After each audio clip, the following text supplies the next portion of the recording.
হে ভগৱান দেৰি হৈ গ'ল ক'ত গৈ আছে হে ইমান লৰালৰি কৈ মই আচলতে GMC অফিচ পাবগৈ লাগে GMC কিয় হোল্ডিং নম্বৰটো উলিয়াবলৈ আপুনি নাজানে নেকি আজিকালি হোল্ডিং নম্বৰ পাবলৈ GMC অফিচ যাব নালাগে নহয় মানে এতিয়া অনলাইন যুগেৰে আপুনি নিজৰ হোল্ডিং নম্বৰ সৃষ্টি কৰিব পাৰে এতিয়া GMCৰ ৱেবছাইটৰ জৰিয়তে আপোনাৰ সম্পত্তিৰ স্ব-মূল্যায়ন কৰক সম্পত্তিৰ স্ব-মূল্যায়ন কৰোঁতে APDCL কনজিউমাৰ নম্বৰ প্ৰয়োগ কৰক APDCL গ্ৰাহকসমূহক apdcl.org বা মাইবিজুলী এপৰ সহায়ত নিজৰ হোল্ডিং নম্বৰ সংলগ্ন কৰিবলৈ আহ্বান জনালোঁ এই অনলাইন সেৱা প্ৰাপ্ত কৰিবলৈ আপুনি নিকটতম CSC বা সেৱা কেন্দ্ৰলৈ যাব পাৰে নমস্কাৰ আজি কিছুদিনৰ পৰা এটা বস্তু মই লক্ষ্য কৰিছোঁ সেইটো হৈছে হোল্ডিং নম্বৰ বহুতেই চাইছে বা গৈছে বা ক'ত যাম কেনেকৈ কৰিম বিচাৰি ফুৰিছে তো ফাইনেলি মই চিন্তা কৰিলোঁ যিহেতু মই বস্তুটো চালোঁ আৰু মই যিখিনি বুজি পালোঁ মই আকৌ কৈছোঁ মই যিখিনি বুজি পালোঁ সেইখিনি আপোনালোকৰ ওচৰত অৱগত কৰিব বিচাৰিছোঁ থ্ৰু এটা ভিডিঅ'ৰ দ্বাৰা মই নিজেই বস্তুটো চালোঁ চাই পিনে যিখিনি বুজি পালোঁ আৰু সেইখিনি আপোনালোকক দেখুৱাব বিচাৰিছোঁ আৰু ভেৰি চিম্পল প্ৰচেছ ইয়াত মানে কি আপোনাৰ পাৰ্চনেল ডিটেইলছখিনি দিব লাগে মাটি বাৰী ডিটেইলছখিনি দিব লাগে কলমটোত আৰু তাৰপিছত কলমটোৰ তলৰ ফালে ধৰক ঠিকনা এইখিনি দিলে আৰু লংটিটিউড লেটিটিউড বুলি এখন মেপ আছে তাত ক্লিক কৰিলে ক্লিক কৰাৰ পাছত নেক্সট ষ্টেপত যাব নেক্সট ষ্টেপত যোৱাৰ পাছত আপোনাক লেণ্ডৰ আপোনাৰ কনষ্ট্ৰাকশ্যন কি আছিলে ঘৰৰ সেইটো যেনেকৈ আগৰ পৃষ্ঠাখনত দিলে সেইটো এবাৰ দিব লাগে নেক্সট পেজত তাত আছেই Assam type RCC semi RCC যি হওক থ্ৰেচল হাউচ এইখিনি দিলে দিয়াৰ পিছত মাটি কিমানখিনি আছে এক কথা 5 লেচা 10 লেচা এবিঘা ষ্টেমে কিন্তু স্কোৱাৰ ফুট হিচাপে লয় পাছত বেকেণ্ডটোত ওলালে ওলোৱাৰ পিছত আপোনাক তললৈ কেইটামান ডকুমেণ্ট আপডেট কৰিব লাগিব জমা বন্দী মাটিৰ কাগজ ঘৰৰ ফটো বা তেনেকুৱা যিমান পাৰ্মিশ্যন য'ত যেনেকৈ আছে সেইখিনি 1 MB ভিতৰত মানে কেবিত হ'লে ভাল আৰু যিখিনি কম্পিউটাৰ জানে বা সেইখিনি কৰি গম পাইছে মই কোনটো কথা কৈছোঁ মানে MBলৈ যাব নালাগে কেবিতে সামৰিব লাগে আৰু সেয়াই অন্য একো নহয় তাৰপিছত সেইখিনি আপলোড কৰিলে আপলোড কৰাৰ পিছত নেক্সট ষ্টেপটো আহিব কি হয় আৰু গোটেই প্ৰচেছটো কিন্তু OTP বেছ দেই এনেকৈ ধৰক পাছৱৰ্ড লাগিব কিবা লাগিব সেইবোৰ নহয় মোবাইল নম্বৰ যিটো দিব সেইটো ভালকৈ ৰাখিব তাতে OTPবোৰ আহি থাকে OTP আহে থাৰ্ড পেজটোত আহে আপোনাৰ হেৰিখিনি কি কয় পে'মেণ্টৰ অপশ্যনখিনি আহে পে'মেণ্ট আপোনাৰ কিমান পে'মেণ্ট আহিব কিমান বছৰৰ পৰা আছে আৰু with effect year with effect এইখিনি আহিব সেইখিনি দিব লাগে সিমানে অন্য একো নহয়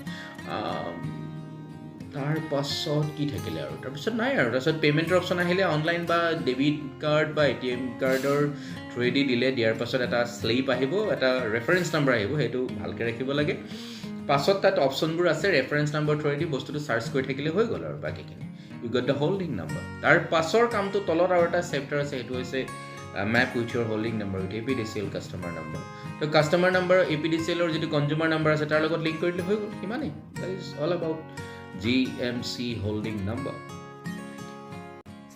Welcome to my YouTube channel. Hello, Namaste, India. Please subscribe my channel. এয়া হৈছে গুৱাহাটী মিউনিচিপাল কৰ্পৰেশ্যনৰ ছাইটটো য'ৰ পৰা আপুনি হোল্ডিং নম্বৰ এপ্লাই কৰিব পাৰিব হোল্ডিং নম্বৰ চাৰ্চ কৰিব পাৰিব পুৰণা হোল্ডিং নম্বৰ লগত APDCL কনজিউমাৰ নম্বৰ কানেক্ট কৰিব পাৰিব আৰু যিসকলৰ টেক্স দিবলৈ আছে তেওঁলোকে দিব পাৰিব এয়াই হৈছে সেইটো ছাইট গুৱাহাটী মিউনিচিপাল কৰ্পৰেশ্যনৰ ইয়াত কেইটামান তলত অপশ্যনো আছে সেইকেইটা এবাৰ ক্লিক কৰি চাব পাৰে এইখিনি ডাউনলোড ইচ্ছা কৰিলে ডাউনলোডো কৰি ল'ব পাৰে কথা হ'ল টাৰ্ম এণ্ড কণ্ডিশ্যনৰ এটা বস্তু মই লক্ষ্য কৰিছোঁ আপোনালোকেও কথাটো মন কৰিব মূলতঃ যিটো কথা আছে টাৰ্ম এণ্ড কণ্ডিশ্যনত সেইটো হৈছে যদি আপুনি পে'মেণ্ট কৰিছে তেতিয়াহ'লে এবাৰ কৰিব দুবাৰ নকৰিব কাৰণ দুবাৰ কৰিলে অকণমান প্ৰব্লেম হ'ব পাৰে সেইকাৰণে তেওঁলোকে এই যে মাজত এটা ইমেইল ID দিছে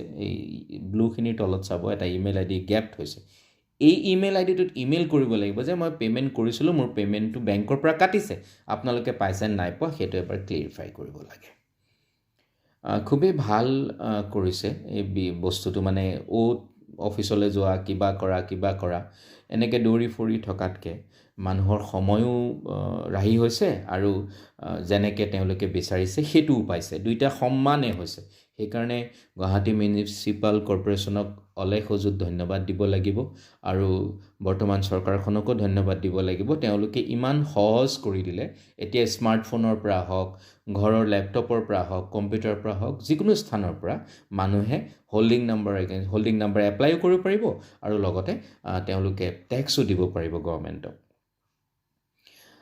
মানে গভৰ্ণমেণ্টৰ তালে বা মিউনিচিপাল কৰ্পৰেশ্যনলৈ আগতে টেক্স দিবলৈ যিখন সেই মকৰা জালখন আছিল, সেইটো নাইকিয়া কৰাৰ কাৰণে পুনৰবাৰ সমূহ GMC গুৱাহাটী মিউনিচিপাল কৰ্পৰেশ্যনৰ টিমেই হওক বা অসম চৰকাৰক এই ভিডিঅ'টোৰ দ্বাৰা ধন্যবাদ জ্ঞাপন কৰিছোঁ। যথেষ্ট সহজ কৰি দিছে, ভাল হৈছে। আচলতে মানুহে এইটোহে বিচাৰে। তাৰপিছত আহিব আপোনাৰ ছেল্ফ এছেছমেণ্ট। ইয়াত অ'নাৰৰ নাম আহে, ফাদাৰ হাজবেণ্ড গাৰ্জেন এনেকুৱা নাম আহে, জেণ্ডাৰ আহে। তাৰ পিছৰ কলমটোৱে হৈছে প্ৰপাৰ্টি ডিটেইলছ। ইয়াত আপুনি এটা বস্তু লক্ষ্য কৰিব, যেতিয়া ইয়াত পুৰণা যিটো আমাৰ ৱাৰ্ড নাম্বাৰ আছে লগে লগে লখৰা লৈ লৈছে। তাৰপিছত যদি আপুনি সেয়া কৰে চাউথ লৈ লৈছে, ৱাৰ্ড নাম্বাৰটো চেঞ্জ কৰি দিয়াৰ লগে লগে আকৌ যদি ৱাৰ্ড নাম্বাৰ পুৰণি ৱাৰ্ড নাম্বাৰ সলনি কৰা হয়, তেতিয়াহ'লে আমি লখৰা চালোঁ, চাউথ চালোঁ, ইষ্ট লৈ লৈছে। সেইটো কথা সেনেকৈ মানে বস্তুটো ওলায়। আৰু অ'ল্ডটো পোৱাৰ লগে লগে নতুনটো আপোনালোকে গমেই পায়। নতুনটো এতিয়া অলপ দিনৰ আগতে ইলেকশ্যন গৈছে। তাৰপিছত ৰোড নেম যিখিনি ৰঙা ৰঙা টিক আছে এইখিনি কিন্তু আপোনালোকে ফিল আপ কৰিবই লাগিব বা টিক কৰিব লাগিব। ড্ৰপ ডাউন কৰিলে তাত আহিয়ে যায়। যেনেকৈ ধৰক মই কিবা এটা দিলোঁ, ড্ৰপ ডাউন কৰিলোঁ, গোটেইখিনি আহিলে, ৰোড নাম্বাৰ আহিলে, সেইখিনি আৰু। লেণ্ডমাৰ্কটো দিবলৈ নাপাহৰিব।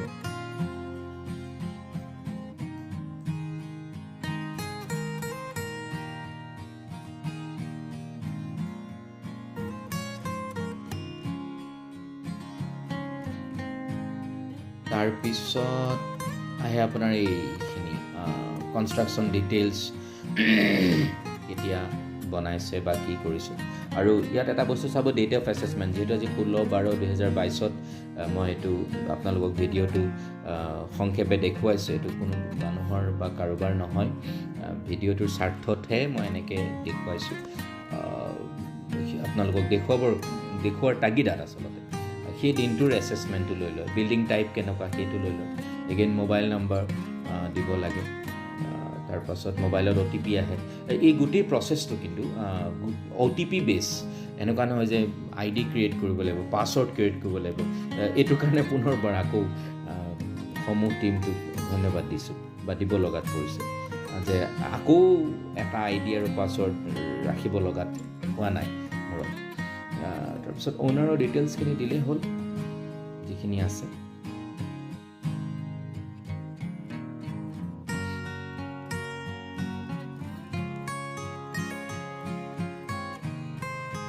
মই এনেই সংক্ষেপে এটা দেখুৱাইছোঁ, চাওকচোন, আৰু নাম নহয়।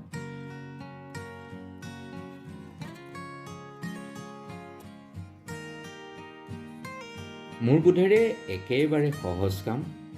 আপোনালোকে ছাইটটোৰে সমক ধুনীয়াকৈ দিয়ক। যিখিনি তথ্য পাতি আছে এটাই কাম কৰিব, 1 MBৰ তলত মাটিৰ কাগজ, ঘৰৰ ফটো, APDCLৰ কনজিউমাৰ নাম্বাৰ, এইখিনি ৰাখিলেই হৈ গ'ল। আৰু মাটিৰ যিখিনি জমাবন্দী বা তেনেকুৱা এগ্ৰিমেণ্ট, পাৰ্মিশ্যন, য'ত যিমান আছে সেইখিনি ৰাখিব লাগে। মোবাইল বেছ হয়, আপোনালোকে সেইখিনি এটেচ কৰিব। যিখিনি মানুহে স্মাৰ্টফোন চলাইছে তেওঁলোকে সকলোৱে পাৰিব। মই ভাবোঁ এইটো এটা খুব ধুনীয়া ড্ৰাইভ আৰু ইয়াৰ কাৰণে লেপটপো নালাগে, ধুনীয়াকৈ পাৰিব। হোল্ডিং নম্বৰ উলিয়াবৰ তেনেই সহজ মোৰ বোধেৰে। Thank you. ইমানখিনিয়ে, অন্য একো নাই। পাৰিব, একো দিগদাৰ নাই, আৰামত কৰিব পাৰিব। ক'তো দৌৰিব নালাগে আৰু মোবাইলতে কৰিব পাৰিব দেই। কিবা নোৱাৰিলে এবাৰ তলৰ কমেণ্ট বক্সত গৈ সুধিলেই হ'ল, মই কৈ দিম, একো ডাঙৰ কথা নহয়। মূলতঃ এই পেজটোত আহে ছেল্ফ এছেছমেণ্ট, বিল্ডিং টাইপ, আপুনি যিটো বিল্ডিং আগত লিখিছে আপোনাৰ হয় সেয়া দিলে। এৰিয়া অফ লেণ্ড স্কোৱাৰ ফুটত দিব লাগিব।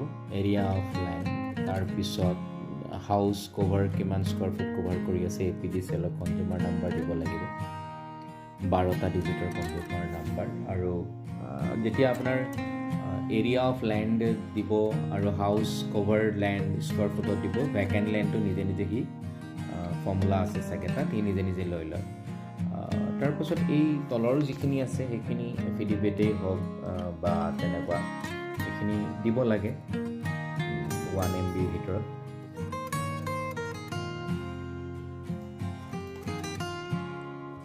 যিখিনি ৰঙা ৰঙা আছে সেইখিনি দিব লাগে আৰু দেই